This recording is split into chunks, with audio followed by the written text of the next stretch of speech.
Salut à tous, je suis absolument ravie de vous retrouver aujourd'hui, donc en ce 9 décembre, pour vous présenter mon coup de cœur du jour qui a été vraiment, mais limite, un de mes coups de cœur vraiment de l'année, parce que c'est un produit que quand on passe au bio ou au naturel, c'est hyper difficile de trouver quelque chose de vraiment chouette et surtout de vraiment efficace.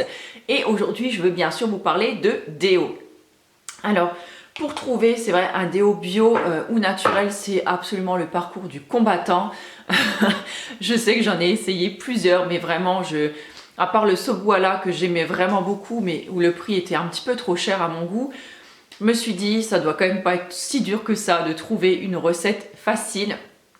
Et en bidouillant un petit peu avec toutes les recettes vues et lues un petit peu sur le net, j'ai fait ma propre recette qui, pour moi, fonctionne vraiment, mais hyper bien. Je sais qu'elle a contenté aussi bon nombre d'entre vous qui me suivez. Vous avez été plusieurs à la faire.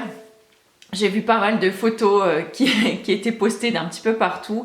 Et franchement, j'en suis plus que ravie si cette recette vous convient. Donc aujourd'hui, je vais vous en parler un petit peu de ce déo. Vous le pouvez faire de deux façons. Donc soit en pot, soit en stick. Donc là, moi j'ai refait un stick, c'était pour mon fils. Et moi j'utilise plus volontiers le pot et mon mari utilise un autre pot. Je vais vous expliquer pourquoi dans 2 secondes. Alors si vous voulez le faire en stick, donc ce stick là je l'avais acheté donc sur le site Aromazone. Donc bien sûr si vous avez lu mon article d'hier, vous savez que je ne compte plus racheter de produits donc sur ce site.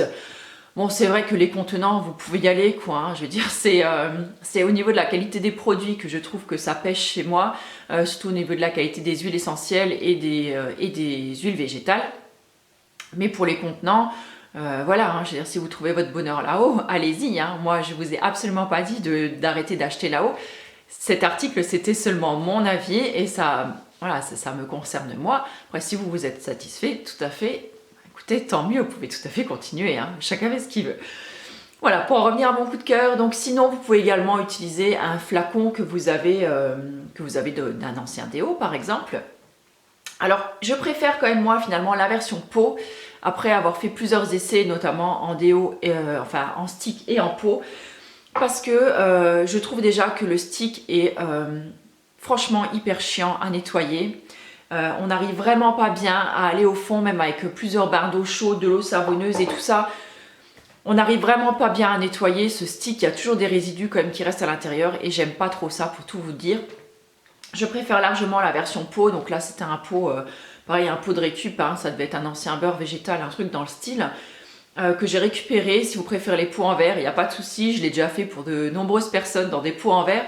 En fait, je garde en général mes petits pots en verre pour quand je fais des petits cadeaux à offrir, c'est-à-dire que je vais faire des petites corbeilles pour des personnes que j'adore. Et quand je suis invitée par exemple et que j'ai pas envie d'offrir un bouquet de fleurs ou une boîte de chocolat, et ben je fais des petits cosmétiques maison et en général je fais un déo, un baume à lèvres, des sels pour le bain ou un gel douche si quelqu'un voilà, a un bain ou une douche, ou des petits savons ou des shampoings. Enfin voilà, j'essaie de faire des trucs sympas que la personne pourrait utiliser. Et donc là, je vous avouerai que vraiment, je préfère la version pot. Le pot, une fois qu'il est vide, on peut vraiment bien le nettoyer. Il reste vraiment aucun résidu à l'intérieur. En général, j'y vais avec les doigts. J'ai vraiment les mains propres, donc c'est au sortir de la douche, donc il n'y a vraiment pas de souci là-dessus. Je le trouve vraiment très agréable. J'ai un tout petit peu modifié ma recette au niveau de celui en pot, parce que j'ai quand même rajouté de la cire à l'intérieur. Vous avez été plusieurs à me dire que cet été, vous trouviez le déo un petit peu trop liquide à votre goût, que c'était pas hyper pratique pour l'appliquer et tout. Donc j'ai rajouté un petit peu de cire dedans. Si ça vous intéresse, je vous remettrai la recette, je vous l'ai déjà dit, en barre d'infos. Et sinon, donc mon mari, je vous ai dit, en utilise un autre parce que je suis en train de tester une version également sans bicarbonate de soude, parce que je sais qu'il y en a plusieurs qui ne supportent pas ça. Et mon mari, lui aussi, a fait une petite réaction à ce déo là, en fait, avec le bicarbonate. Et je lui ai proposé en fait de lui en faire une version sans. Donc là, on est en phase de test tous les deux. Moi aussi, je la teste ces derniers jours. C'est plutôt prometteur et je vous promets, dès que la recette et tout, elle sera vraiment au taquet, je vous la remettrai également sur le blog. Voilà, j'espère que mon coup de cœur du jour vous aura plu. En attendant, je vous embrasse très fort et je vous dis à demain pour une nouvelle vidéo. Ciao!